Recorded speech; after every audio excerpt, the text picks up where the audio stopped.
ಮಹಾಗಣಾಧಿಪತಿಯೇ ನಮಃ. ಮಧುಸೂದನರೂಪೇ ಶ್ರೀ ವಿಷ್ಣು ಪ್ರೀತ್ಯರ್ಥಂ. ವೈಶಾಖ ಪುರಾಣದ ಕೊನೆಯ ಅಧ್ಯಾಯ 30 ಫಲಶ್ರುತಿ.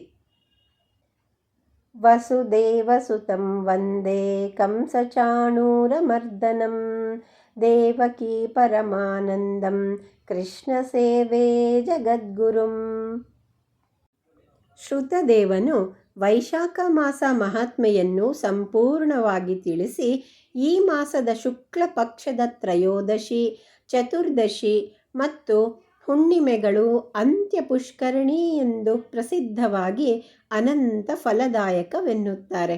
ವೈಶಾಖ ಮಾಸದ ಪ್ರತಿನಿತ್ಯವೂ ತೀರ್ಥ ಸ್ನಾನ ಯಾರಿಗೆ ಸಾಧ್ಯವಿಲ್ಲವೋ ಅವರು ಈ 3 ದಿನಗಳಲ್ಲಾದರೂ ಪುಣ್ಯ ನದಿ ಸ್ನಾನ ಮಾಡಿದರೆ ಪೂರ್ಣ ಫಲ ದೊರೆಯುತ್ತದೆ.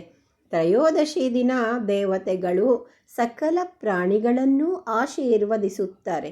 ಚತುರ್ದಶಿ ದಿನ ಯಜ್ಞ ಫಲವನ್ನು ಅನುಭವಿಸುತ್ತಾರೆ. ಹುಣ್ಣಿಮೆ ದಿನ ವಿಷ್ಣು ಸಹಿತರಾದ ದೇವತೆಗಳು ಸಕಲ ಪ್ರಾಣಿಗಳನ್ನು ಉದ್ಧರಿಸುತ್ತಾರೆ. ವೈಶಾಖ ಶುದ್ಧ ಏಕಾದಶಿ ದಿನ ಸಮುದ್ರದಿಂದ ಅಮೃತವೂ ಹುಟ್ಟಿತ್ತು. ದ್ವಾದಶಿ ದಿನ ಪರಮಾತ್ಮನು ಇದನ್ನು ರಕ್ಷಿಸಿದನು. ತ್ರಯೋದಶಿ ದಿನ ದೇವತೆಗಳಿಗೆ ಅಮೃತಪಾನ ಮಾಡಿಸಿದನು.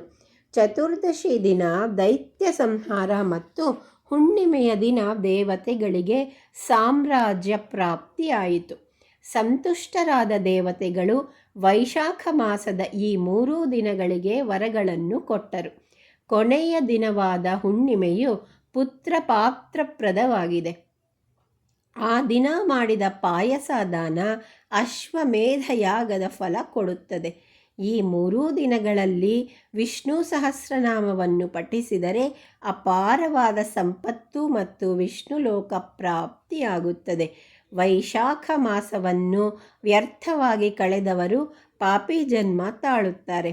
ತೀರ್ಥಾಭಿಮಾನಿ ದೇವತೆಗಳು ಅವರನ್ನು ಶಪಿಸುತ್ತಾರೆ. ಹೀಗೆ ವೈಶಾಖ ಮಾಸ ಮಹಾತ್ಮೆಯನ್ನು ಶ್ರುತದೇವರು ಶ್ರುತಕೀರ್ತಿ ಮಹಾರಾಜನಿಗೆ ಉಪದೇಶಿಸಿದರು. ಮಹಾರಾಜನು ಅವರನ್ನು ಅಪಾರವಾಗಿ ಸತ್ಕರಿಸಿದನು.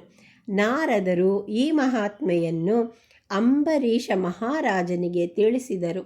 ಅಂಬರೀಷನು ಈ ಧರ್ಮಗಳನ್ನು ಆಚರಿಸಿ ವಿಷ್ಣು ಸಾಯುಜ್ಯವನ್ನು ಹೊಂದಿದನು.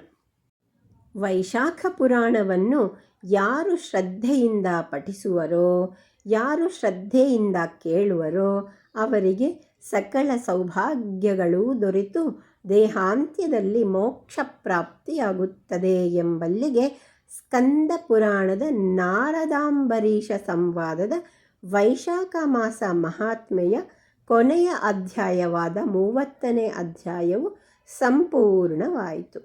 ಭದ್ರಂ ಶುಭಂ ಮಂಗಳಂ.